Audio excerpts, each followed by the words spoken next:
Let's tackle this one chronologically and begin at 5 p.m. Eastern time kickoff out in the Rose Bowl between Michigan and Alabama. I would like to get to the coaching matchup side of this, but I want to begin with maybe a little nitty gritty first before we go big picture. Bud, when you're starting to think about the way that Alabama and Michigan are going to line up, where are the matchup like hinge points? Like where is going to be like the leverage established as these two teams feel each other out and try to, get things going in their direction early on?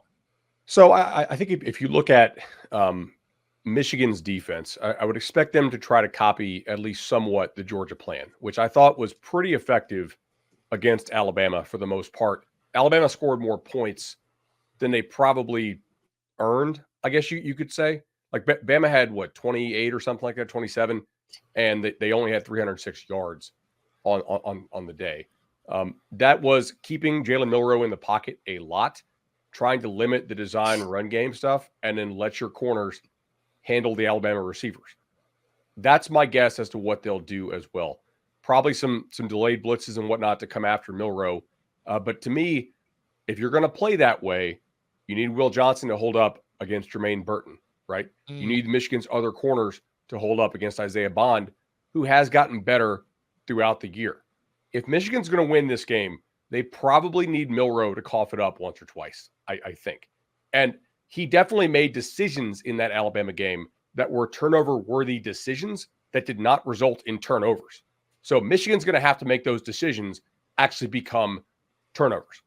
Obviously, Alabama's going to want to do the reverse, right? Limit the amount of reading defenses Milroe actually has to do. Have him do a lot of design runs. If I'm Alabama, I want to see Jalen Milroe with the ball in his hands past the line of scrimmage like 10 times, whether that's design runs or some of the read game or, hey, man, it's 1-2, go, Vince Young style, right? You running the football is your best skill. Use it. So that's the push-pull there that I see for this Michigan defense. I do think Michigan's defense up front is better than like what Georgia had, right? Personally, I think Grant and those guys are better than what Georgia's running out there this year with Logan, those dudes, on the defensive front in terms of bulk and quickness. Georgia didn't have the same level of studs this year that they did the last 2 years. So we'll see how Alabama handles that. Like this Alabama offensive line got a lot better down the stretch, and they started to bang people. Can they bang Michigan? We'll see. Yeah, I mean it's. Oh, go ahead, Danny. Michigan D is probably the best they've faced all year. I think to be real, I think totally agree with you, but they're going to have a similar game plan. You got to try to limit Jalen Milroe's ability to hurt you with his legs. Try to beat you with the mid-game pass. Mid game, you got your corners are going to have to do a significant job on the deep ball because they're going to take some shots. Jermaine Burton has been his favorite target. Or can you limit those? But then I think on the other side, like I look at the other side of the matchup.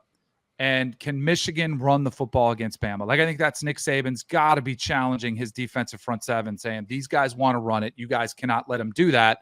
And I think they'll load up the box to do that, and they'll challenge J.J. McCarthy. And my question would be for Michigan, like, do they have the wideouts that can win those big plays? Because I think it's going to be similar. I think it's going to be opportunity for Michigan to take some of those shots down the field. Can their receivers win those matchups? Can they hit on those big plays? And it's going to be interesting because we haven't seen that on back end of the season. J.J. McCarthy, only that one touchdown pass that's been talked a lot about, and whether it's because he's hurt, because of the ankle. And I also think J.J. McCarthy is going to have to run the ball some. I think that's got to be an addition to the run game that we didn't see either with that ankle injury, because I think if you line it up and try to do what you did to Penn State or even Ohio State to some extent, just say, we're bringing Blake Corum all day, just right at your throat. I think you can. I think they'll try because that's who they are. But you've got to open it up a little bit. And when those shots are there, can they hit on them? And can those receivers win against that secondary? I anticipate seeing McCarthy used a lot more in the run game here. I do think that for Michigan, the time that they've had off since the Big Ten championship in this playoff game will come in handy because his ankle has been bothering him quite a bit in the end of the season. I think the bigger question as far as Michigan running the ball against this Alabama defense is the Zach Zinter injury. Because I do think losing him at right guard is a big deal because they were struggling at right tackle before Zinter got hurt, and now you're bringing in a backup right guard. That right side of the line is going to be that's going to be a focus for me early in this game. I want to see how they're performing, how they're holding up, because I think you'll get a pretty good idea early on of whether or not that's going to work. And if it's not working, it's going to be very hard, I think, for Michigan to really establish the run game that they want. Because, like, the one thing about Michigan's run game is that they run a lot of power, but they do a really good job of, like, adding in little wrinkles. And some of them are just kind of, I don't know, you can call them distractions, or they're just kind of, to mess with a linebacker. And then sometimes they just work it in and, they take advantage of it. They try to set a tendency and then break it and try to confuse the defense. And they've been very good at it all year. It's just without Zinter, I don't know if they're going to be able to do a lot of the bells and whistles that they like to use in their run game. So that's a big problem. As far as the receivers on offense, I don't know, Danny. I don't know if those guys are going to be able to get open against Terry Arnold and Kool-Aid McKinstry. I think if Michigan is going to have a good day in the air, it's going to have to be the tight ends. It's going to have to be Loveland and Barner having the big days over the middle, taking advantage of safeties and linebackers and coverage, because those two are they're difficult matchups for most defenses that they face. And I do think, going to the other side, this is the best offensive line Michigan's defense has faced. I also think you can make the argument that this is the best defensive line the Alabama offensive line has faced. Yeah. So that is going to be a very, very interesting matchup for me in this one. And then, like Bud, you touched on it, Jalen Milroe has to take care of the football, but J.J. McCarthy has to take care of the football. Like, McCarthy, by and large, has done a very good job of doing that. But what did we see last year in the playoff? He threw 2 pick sixes. And we saw earlier this year, I think it was the Bowling Green game, he threw 3 interceptions. But other than that, he's been good with the football. This is a much different defense. It's a much more talented defense than anything he has faced outside of the Ohio State and Penn State games. And we saw in those games, I mean, he was limited, but he didn't have great days. He wasn't throwing the ball all over the field on those teams. So it's going to be an interesting matchup. So there's a great phrase that everybody uses, but it always, in my head, I always hear Bud saying it, where talking about a secondary that will put their hands on you, that they are just going to go right up to you. And when you've got Kool-Aid McKinstry, when you've got Terrion Arnold, when you've got just sort of like Caleb Downs as your, just center fielder, he can get into that run game. Like, he's a big part of getting in there, filling a gap. And so Danny, you talk about those 50-50 balls. I think this is the toughest secondary that those wide receivers have faced all season. And that's going to be like a big step up moment. If Michigan wins, then unless there's crazy coverage busts, I'm expecting that Cornelius Johnson has come up with just a massive third down grab, that you have the tight ends be able to step up and be able to make those conversions, because on just sort of a down-to-down basis, I read this as, okay, so Alabama feels confident being able to let those secondary players man up, which means we can bring extra numbers to either stop the run or apply pressure on J.J. McCarthy with an offensive line that's missing Zach Zinter. Like, this is a huge part of where I see the game being decided, is whether or not these Michigan wide receivers, who I think are capable. Like, we're going to do a lot of picking this game apart, and we are going to give our best bets. This is a phenomenal football game. Like, if you really like all the different ways that this game can be decided and the different ways that these coaching staffs are preparing for each other. Like, for example, when Michigan has the football, I agree, their power game has little wrinkles to it. And I wonder if there's anything that they see, again, very different run game, but at least in terms of wrinkles, I wonder what they look at from Auburn, right? Because Auburn was able to run the football against this Alabama defense that's very good and kind of get them out of their fits, get them caught in a position where they were compromised in terms of the space on the field. Like, I think Michigan's got that in the bag, and that's going to be really important for this group as well. So I would say that whether or not Michigan can run the football, stay ahead of the chains, and make life easy on J.J. McCarthy feels like one of the biggest keys to me in this game. I agree with you on that. I'm also really curious, how healthy is McCarthy and how banged up was he truly during the last month, right? Like, we've heard leg, we've heard shoulder. I don't know just how true that stuff is. Michigan doesn't exactly talk about injuries a whole lot. But They don't even release a depth chart. So frustrating. Right. So, I mean, look, if he was really pretty limited physically, how much healthier is he now than he was?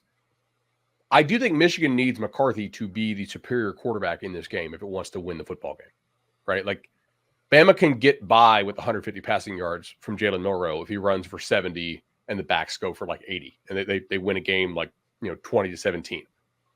I do think JJ has to be like one of the best players on the field for Michigan to win. He probably has to make a lot of the high-level throws that Nick Saban's going to challenge him to make. And that's assuming that Michigan schemes up a couple freebies, because they almost have to. I don't think Michigan can win the game without getting a couple of the, I don't want to call them cheapies or freebies, but just stuff to where, oh, wow, all these angles on this play are great. We've got it. This is the look we want. Boom, we hit it, we go. Right? You can formation Alabama a little bit, as Auburn did, like Chip noted. But I think McCarthy is going to have to make some serious plays within structure, and then also likely some out of structure, where he's running around, uses the big-time arm with the legs to make a shot down the field. I think Michigan can win the game. I mean, they're favored for a reason. Bama is certainly not the best version of Alabama that we've seen under Nick Saban. But the Michigan offense has to look better than it has looked over the past month, certainly to win the game, I think. Live bet update. What just happened, Danny? SMU just dropped a potential touchdown pass going down the field. That might have been a month for it. Just to piggyback on Bud's point, because I think both quarterbacks, obviously, with Milroe, we know how dangerous he is. Like, I think you have to worry about him going off for 100. Like, does he go off? With JJ, I think it's more, you don't have to worry about the explosive play, but if you're Bama, you want to prevent him from getting those critical third down and 3 or 4. And, you have everything defended, they're drop back to pass, and he extends those drives, like those type of situations, or like Bud was talking about, when he scrambles around and he makes a big 30, 40-yard chunk down the field when everything breaks down. Because I think they're obviously two different style of quarterbacks, but I do think both of them, for different reasons, will be integral in kind of how you can stop them and slow them down.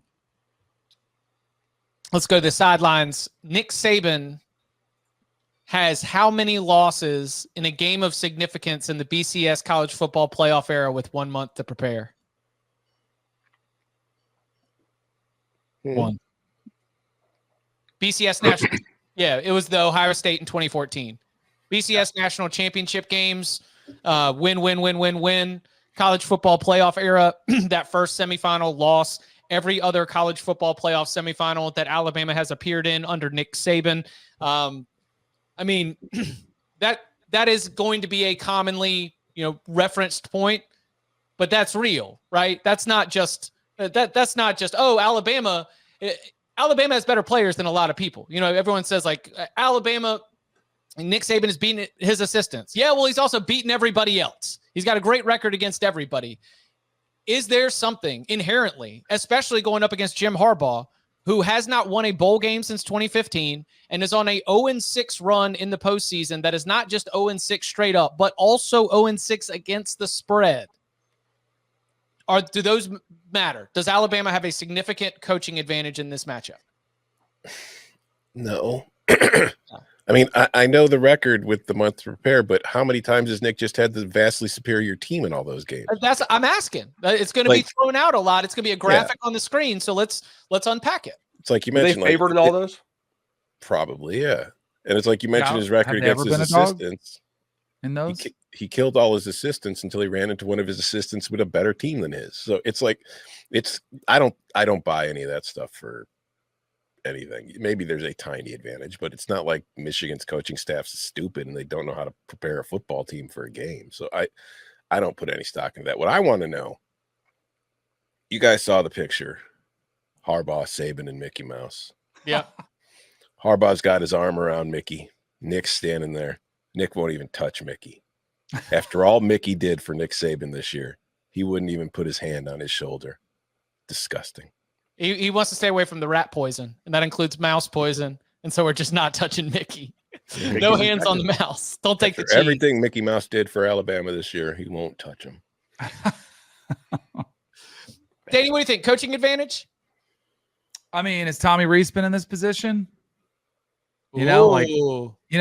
There's like in Jerome Moore. If anything, Michigan has the edge of the stiff since they didn't have Jim Harbaugh there for 6 games. Like they're more ready to step up in this situation, it feels, than anyone. Clearly I think Nick Saban has the edge. He's been there. The experience is there. He knows how to pull the right strings. Harbaugh's still looking for that, first playoff win after going 0-2 the last 2 years. So yeah, I think there's an edge there to Nick Saban, but I totally understand what Tom is saying. Well, how much of an edge would you have the better team?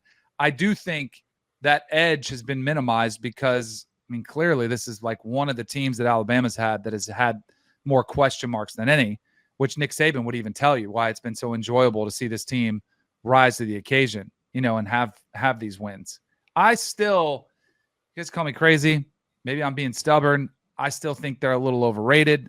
I still think Michigan roster-wise, I think you might give the edge to Michigan, starting 11, on both sides of the ball. I don't know. Bud, coaching advantage? Maybe slight.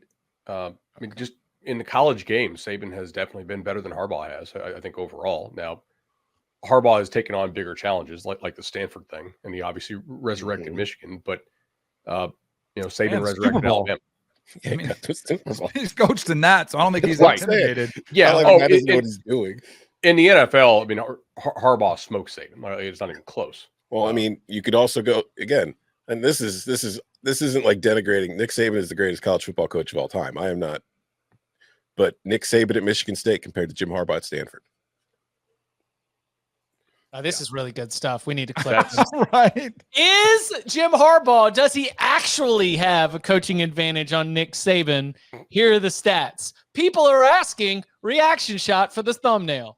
I think there is something to be said for knowing the process and having been through the process, and that while this is by a lot of different metrics one of the least talented or not best Alabama teams, at some point the fact that Nick Saban knows how to go through everything, knows how to put that schedule together and get results, I think that matters. Not that Jim Harbaugh is incapable of doing so.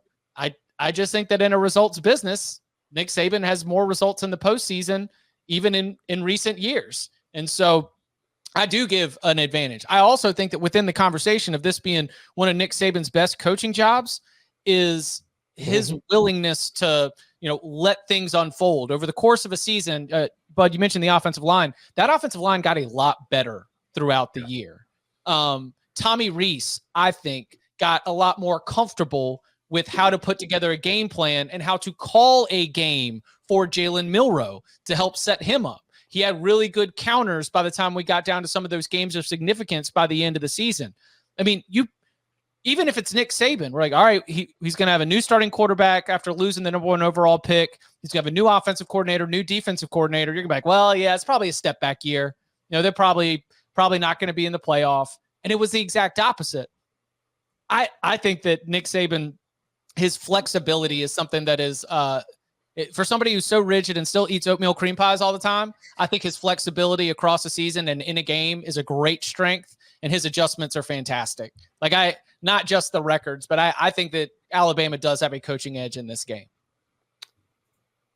Yeah, and until Harbaugh's teams show up in the playoff, I think you have to give an edge to Saban, right? That there is something that Saban has about the prep and the approach that he just has licked. And so far, Harbaugh's teams, even going back to, they were a much better team, I thought, the year they played FSU in the Orange Bowl, right?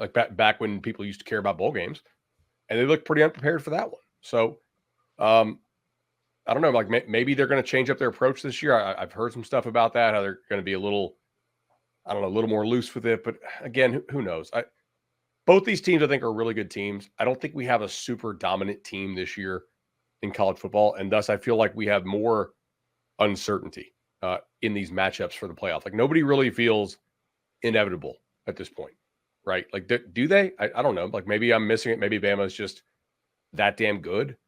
I don't know. They play a lot of close games against teams that aren't very good. So typically that's a sign that maybe you are not amazing. They could still win a natty, certainly, and are one of the favorites to do so. I do think it's interesting how Michigan, though, is still the favorite in this game. Yeah, let's get into the best bet side of this. Michigan at 1.5, over under 44.5. What's the play? Over. Ooh, I was maybe going the other way. Why do you say that?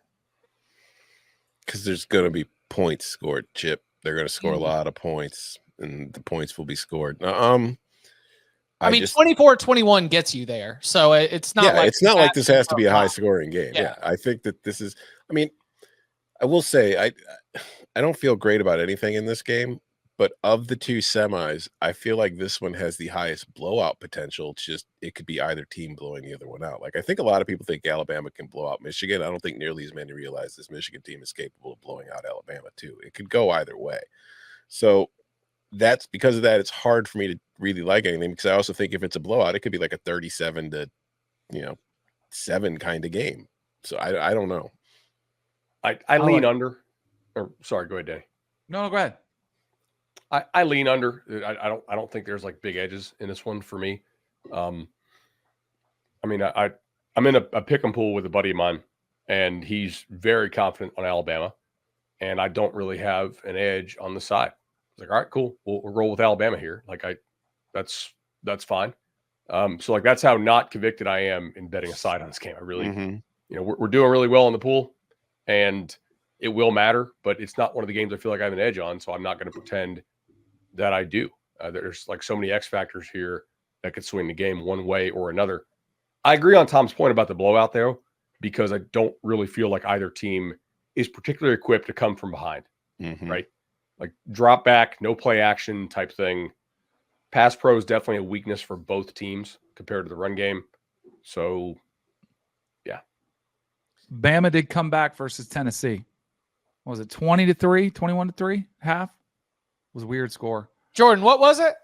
Remind us. Yeah, why do we have to make him live that down? I mean, so they have come back. I like Michigan. Yeah, there's our boy Jordan. I like Michigan. I think they're the better team. The Zach Center injury, I'm worried about that one mildly. I think it's in their identity, though, what they want to be. I mean, I know it's going to seem, and somebody already said it in the chat, like Danny feels salty or whatever. I mean, you had a lot go your way. There was a lot of luck to Bama this year. That's usually not the case.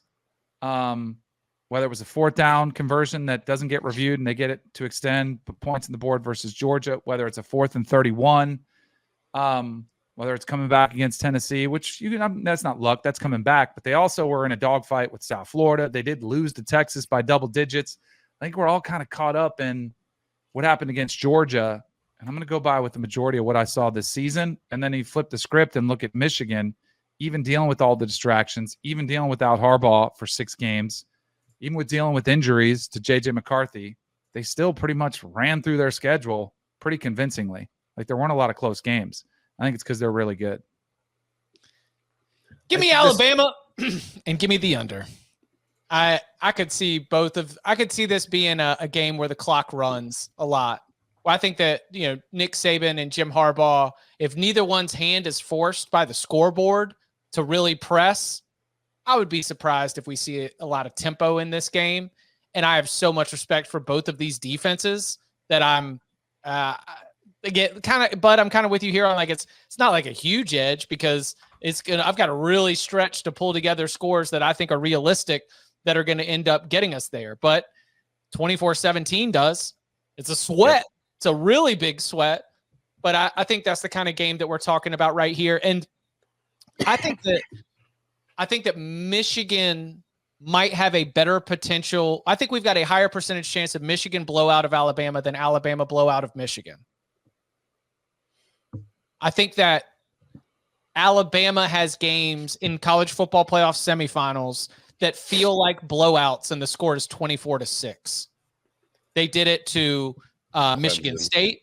They did it to Washington. They did it to Cincinnati. They did it to Clemson in 2017. These games where if you're sitting there watching it, you're like, oh, they're only like 3 plays away from getting back in this thing, but it's just never happening.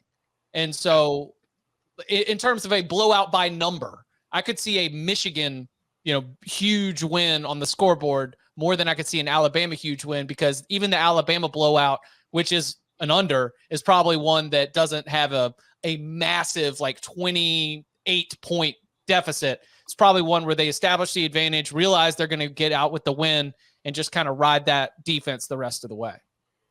Also because the nature of when it goes wrong for Alabama, it seems that this year to go like hilariously wrong, like Milrose scrambling for an 18-yard loss and losing the ball type thing. Bama has had some weird snap problems this year, by the way. Like it happened even down by the goal line against Georgia. It happened to set up the 4th and a mile against Auburn. So, yeah, in terms of like the type of plays that result in disaster that can run up the score, Bama has had more of those. I do think Bama's ceiling, though, is potentially higher than Michigan's ceiling, right? Like I think Bama's defense is probably the best in the country because their ability to cover in the back end. And if Milroe can play a clean game, I think you have to like Alabama's chance of winning. The question is, like, how many clean games has he had? Against Georgia, he got away with a lot of stuff. We will see if he can do that. As far as tempo, Bama does do a lot of like tempo to the line, check with me stuff. So like they're not really tempoing, but they're not letting you run full subs in, right? Because like they are there at the line ready to snap it. Isn't that from the Tommy Rees book of just trying to like get you with unique personnel combinations? They do a lot of creative stuff with formations, man. Like I thought Georgia actually played it very well in that game. Like Georgia lost, but like I think they're if you go back and watch that, you could tell what Bama was trying to do, and Georgia could kind of tell as well. And it was a nice little chess match back and forth. I will say this. I'm kind of who's on the under. Chip, you like the under? Yeah, I like Bama. I like the under. I think Tom's the only one in the over. My guy Rick Neuheisel. Now he might be partial to the Rose Bowl. He played there, but he always brings it up. He's like, it's a fast track. He's like, it's meant for offense. And if you look back, I was looking back at historically. Now, the last time it was even remotely lower scoring was when Bama played Notre Dame 31-14. So it's been 45 lower, points. But what's that? That was in the 45 points. That's an over, baby. Yeah. So, I mean, like it is typically, it opens up a little bit. So we'll see if that holds true. What year was Bama Notre Dame Rose Bowl? 2020. COVID. Right? Yeah, it's a 2020 season. Not mention that word right now. Yeah. No, 18,000 in attendance. I thought it was like from 1927 or something, where it was like before college football got big. No, that was the great the Godfather gets first question for Brian Kelly in the losing coach press conference. He's like, does this reveal that you need to like take something over the hump? Because it's like, no, it reveals we played Clemson in 2018 in Alabama. These teams are incredible. Like, we got a really good football team. They're just awesome. Sorry. I have like no memory of that game. That is so weird. It did not have the same score as what I was referencing earlier, but it was very similar in that you were looking at, you're like, well, Ian Book's not going to score 24 points against this team. I have memory. That was Ian Book here, right? That was 2020? Yeah. In the Rose Bowl. In the Rose Bowl. I thought they played it in the Rose Bowl, though? I thought it was in the 31-14. Cotton Bowl, yeah. Yeah. Oh, they moved it to Dallas. Yeah. Oh, that is what happened. Because California was like locked down. They weren't letting nobody in that state. California restrictions. So why they call it the Rose Bowl? Why is it on the Rose Bowl website for a score? Yeah, I vividly remember like all playoff games, or at least I thought I did. And like, I don't. Do you remember Najee Harris hurtling over the Notre Dame defender?